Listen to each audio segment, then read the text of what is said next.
dans la maison d'arrêt centrale, la MAC. J'ai donné ma feuille au gardien du deuxième, il y a 10 inscrits. Alors, bon, lui il est en promenade. Promenade, parloir, promenade, muscu, bon lui il fait dodo, et lui il veut pas venir. Voilà. J'en ai un à mon étage, je vous l'envoie? Allez, ça va, je viens. Mais pourquoi vous n'êtes pas venu avant? Parce que je viens d'arriver. Ça fait que 2 mois que je suis là. D'accord, je vous attends au deuxième, hein. On démarre. Je lui fais lire un poème de Prévert, chez la fleuriste. Quelques lectures, aussi lit bien, mais il survole toutes les images. Difficile de lui faire ralentir le rythme. Il m'explique qu'il est rappeur et qu'il a l'habitude d'enchaîner les textes. Ok. Alors, qu'est-ce que t'en penses? Ce que j'en pense? Parfois, ce que j'en pense, il y a un mec qui vient pour acheter des fleurs et il meurt. Relis-le encore une fois. C'est théâtre ou promenade, hein, mais pas les deux. 1 heure de promenade par jour. Sachant que les 23 heures restantes, t'es enfermé dans 9 mètres carrés. Faut vraiment être fan de Molière. Je suis dans une pièce minuscule. 10 mètres carrés, en maximum. Un jeune homme entre. Crâne rasé, polo neuf. Il a l'air doux. Il est couvert de cicatrices sur le visage et sur les bras. Cette douceur mélangée à cette trace de violence est très troublante. Fred, c'est pas le détenu classique. Il semble perdu ici.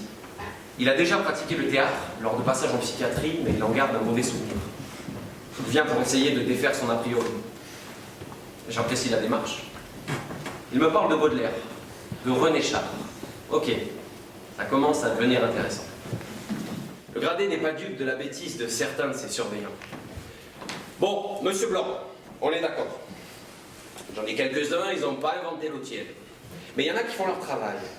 Ils sont sérieux, respectueux. Et c'est pas toujours facile. Eh?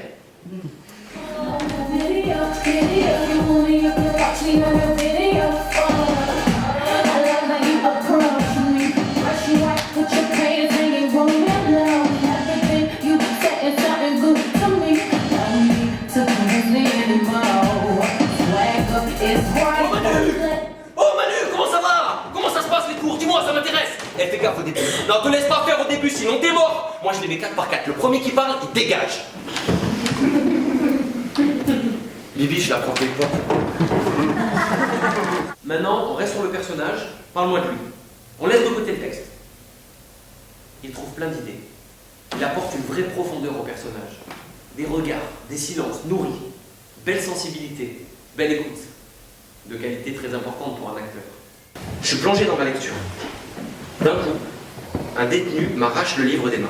Oh, qu'est-ce que tu fais là? Qu'est-ce que tu fais? Pourquoi tu lis?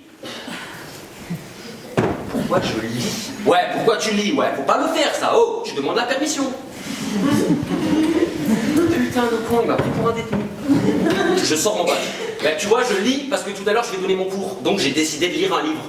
Que je veux bien que tu me rendes d'ailleurs.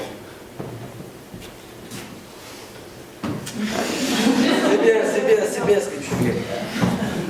Tiens, continue le bon travail. Je leur propose un nouveau texte que j'ai jamais travaillé. Les points qui volent d'Israël Horowitz. Écriture riche, accessible, idéale pour démarrer un nouveau stage. Je sais que le premier jour est très important. La moitié des détenus ne revient jamais. Je t'explique. Moi, je ne peux pas rester trop longtemps, trop concentré. Parce qu'à cause des chutes en moto, j'ai mal au crâne, ça brûle. Et du coup, pour que ça s'arrête, je suis obligé d'appuyer fort avec la main sur la tête. Content qu'ils rejoignent le groupe. Ça détend un peu l'atmosphère. Et ça aide à faire le lien entre Farid et Christian.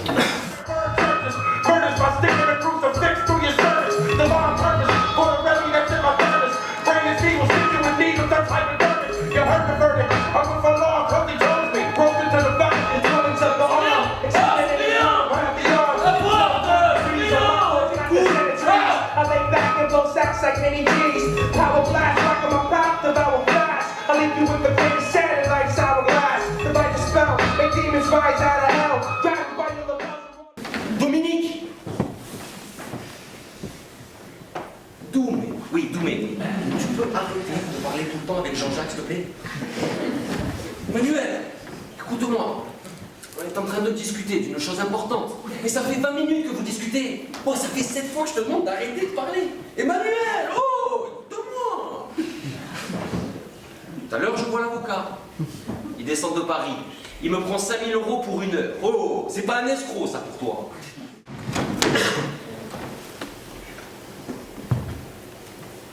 C'est la première fois que je cours en détention.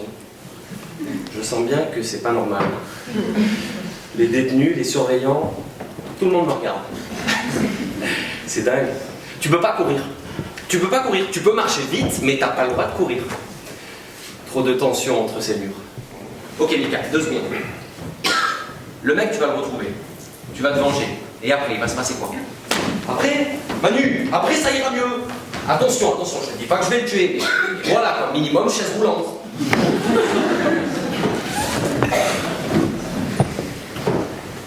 Bon, lis-moi quand même ce poème. Je pense que la souffrance vient essentiellement de 2 critères.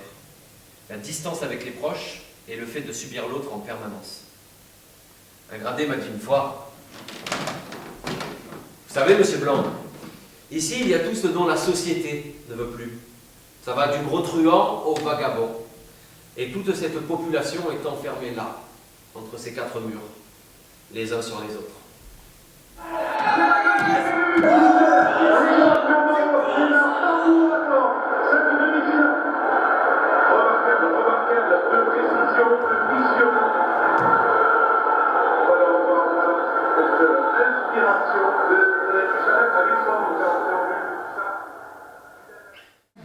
Un yo-yo, c'est plusieurs morceaux de tissu qu'on attache entre eux pour créer une corde. Et avec, on fait passer des affaires d'une cellule à l'autre ou d'un étage à l'autre. Les élèves ne disent rien, moi non plus, et on attend. Ça sert à rien d'aller chercher le gardien. En prison, 10 minutes, c'est rien. Et s'il vient, j'y perds encore plus de temps. Pendant près d'1 quart d'heure, ça rentre, ça sort, ils vont chercher des trucs dans les cellules. Mais j'en sais rien, moi. S'ils passent du shit, des cachets ou un putain de téléphone, ça ne me regarde pas. Mais ici, c'est ma salle. Ne casse pas la tête, Manu. Après, je te fais fumer. Tu vas voir, il est mortel. Manu, tu vas tirer 2 barres dessus, après tu vas plus vouloir me le rendre. L'autre chaud, tu l'éteins tout de suite ou je te règle la liste. Définitivement. Je vous propose de commencer à prendre la première page pour demain. Mais si vous la connaissez pas, c'est pas grave, vous revenez quand même. S'il vous plaît.